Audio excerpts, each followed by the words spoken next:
Welcome to दोस्तों study GK में एक बार फिर से स्वागत है आपका स्टडी जीके में। और आज शुरू करते हैं 2 मई के मोस्ट करंट अफेयर्स की। तो आइए जानते हैं आज का पहला प्रश्न। तो मुख्यमंत्री चिरंजीवी योजना में कितने लाख रुपए तक निःशुल्क बीमा होता है। और दोस्तों यह मुख्यमंत्री चिरंजीवी योजना ये अब 2-3 दिन से काफ़ी चर्चा में चल रहा है।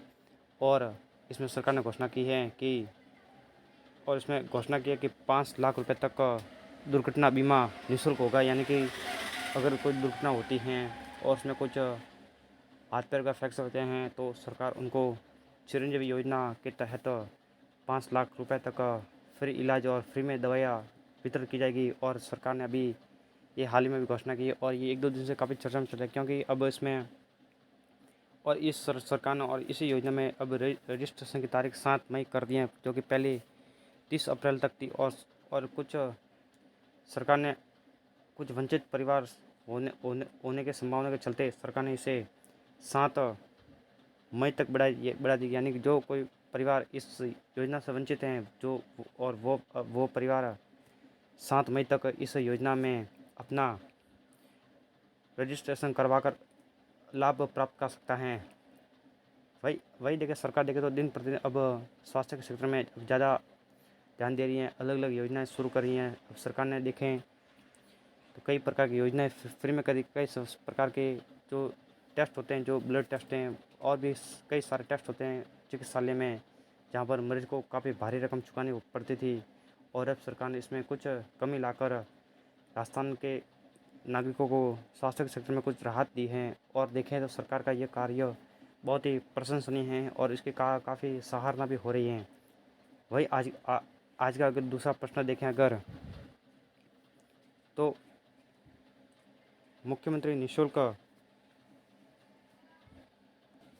और वहीं आज का दूसरा प्रश्न तो देखें तो मुख्यमंत्री निःशुल्क निरोगी राजस्थान योजना कब लागू हुई। तो दोस्तों ये अभी हाल ही में सरकार ने इसकी घोषणा की है, जो कि 1 मई 2022 से इसका संचालन हुआ है, जो कि मुख्यमंत्री निःशुल्क निरोगी राजस्थान से हुआ है। और इसमें सरकार ने घोषणा की है कि और प्रदेश सरकार ने निःशुल्क दवा जाँच और सर्जिकल आइटम का दायरा बढ़ाकर 986 से 5,000 तक कई, यानी कि जो जोड़े मोड़े जितने भी सरकार के अंडर में जो दायरा आता है चिकित्सा सेक्टर में, जो जाँच वगैरह दवाइयाँ और भी कई प्रकार के होते, कई टेस्ट वगैरह होते हैं, उन सबको मिलाकर अब 5,000 तक। यानी कि आप अब देखें तो सरकारी अस्पताल अब देखें तो सब सुविधाएं हो गई हैं, एक्सरे वगैरह, सोनोग्राफी, एमआरआई वगैरह जो भी देखें सब प्रकार के अब मरीज को अन्य अस्पताल में भटकना नहीं पड़ेगा। और सरकार ने इसके साथ साथ चिरंजीवी योजना भी काफ़ी कुछ लोगों का कल्याण किया है। और सरकार ने अब इसमें बड़े निःशुल्क दवा जांच योजना में और सर्जिकल आइटम का दायरा भी बढ़ाया गया है, जो कि राजस्थान के निवासियों के लिए बहुत ही एक बेहद अच्छा कार्य है। और अगला प्रश्न देखें तो 30 अप्रैल 2022 तक पूर्वी राजस्थान का सबसे गर्म जिला कौन सा रहा, या ये देखें तो राजस्थान का सबसे गर्म जिला कौन सा रहा, क्योंकि अब दिन प्रतिदिन गर्मी बढ़ती जा रही है। अब रिकॉर्ड तोड़ तापमान बढ़ रहा है। जिस इलाकों में इतना कभी तापमान 50-60 वर्षों में नहीं बढ़ा था, और अब वहाँ पर इसके परिणाम देखने को मिल रहे हैं। तो अब धौलपुर अब ऐसा जिला बन गया है जो कि राजस्थान का सबसे गर्म जिला बन गया। इतने थे हम पढ़ते थे चूरू, अब चूरू भी इससे पीछे हट गया है। जैसलमेर पढ़ते थे, जैसलमेर भी इससे अब पीछे बढ़ गया। अब धौलपुर देखें तो सबसे ज़्यादा तापमान वहाँ पर दर्ज किया गया है 46.3 डिग्री सेल्सियस, जो कि गर्मी के पहले सीजन में ही इतना तापमान हमको देखने को मिला है। वो भी देखें तो पूर्वी राजस्थान में विशेषकर, क्योंकि अगर पूर्वी राजस्थान देखें तो वो काफ़ी संपन्न, हरा भरा और झाड़ियों से युक्त है। अब वहाँ पर भी इतना तापमान बढ़ रहे हैं तो काफ़ी एक चिंताजनक बात है कि राजस्थान प्रदेशवासियों, क्योंकि जैसे जैसे गर्मी बढ़ती जा रही है, भूजल स्तर गिरता जा रहा है, विद्युत में कटौती अधिक हो रही है और विद्युत में कटौती होती जा रही है। तो दोस्तों अब थोड़ा ध्यान रखें, पानी का सीमित प्रयोग करें, बिजली का सीमित उपयोग करें, ठीक है। भाई आगे अगला प्रश्न देखें तो विश्व मजदूर दिवस कब मनाया, जो कि हर वर्ष 1 मई को मजदूर दिवस मनाए जाते हैं। और इसी दिन गुजरात स्थापना दिवस भी मनाया जाता है।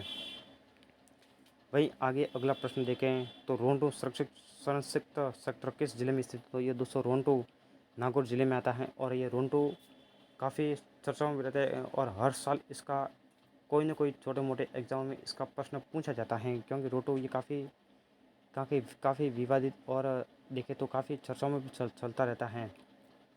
वही आगे देखें, प्रश्न देखें तो उत्तर भारत का प्रथम सर्प उद्यान किस जिले में स्थित? तो ये दोस्तों सबसे महत्वपूर्ण बात है, जो कि कोटा जिले में है और यह उत्तर भारत का प्रथम सर्प उद्यान है, क्योंकि कोटा में विविध प्रकार के पेड़ पौधे, क्योंकि यह कोटा कोटा हरदोई सेक्टर का भाग है और हरदोई सेक्टर में उसमें कई पहाड़ियाँ, पर्वत, पौधे, पेड़ होते हैं और वहाँ पर कई प्रकार की जैव विविधता भी देखने को मिलती है। इसी कारण वहाँ पर सर्प पनपने की ज़्यादा संभावना है और पनपे भी हैं, क्योंकि वहाँ पर देखें तो झाड़ियाँ भी बहुत है, सागवान, शहतूत के वगैरह जो, और देखें तो चंदन पेड़ भी हैं, जो कि ये सर्प के प्रिय पौधे हैं और सर्प इनसे हमेशा लिपटे रहते हैं। वही आज का अगर लास्ट ऑफ प्रश्न देखें तो राज्य का प्रथम तिथि युक्त शिव मंदिर किस जिले में स्थित है? जो और इसका प्रश्न कई एग्जाम में पूछा गया है और कितनी बार ये रिपीट हो चुका प्रश्न है। और इसका आंसर है झालावाड़ में। झालावाड़ में एक शिव मंदिर जिस पे प्रथम उस पर तिथि भी अंकित की हुई है और ये राज्य का प्रथम एकमात्र तिथि युक्त मंदिर है।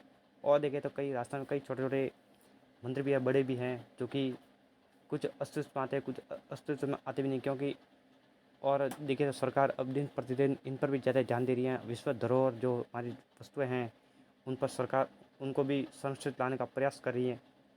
तो थैंक्स दोस्तों, वीडियो कैसा लगा, पसंद आए तो शेयर करें, लाइक करें एंड सब्सक्राइब करें। धन्यवाद।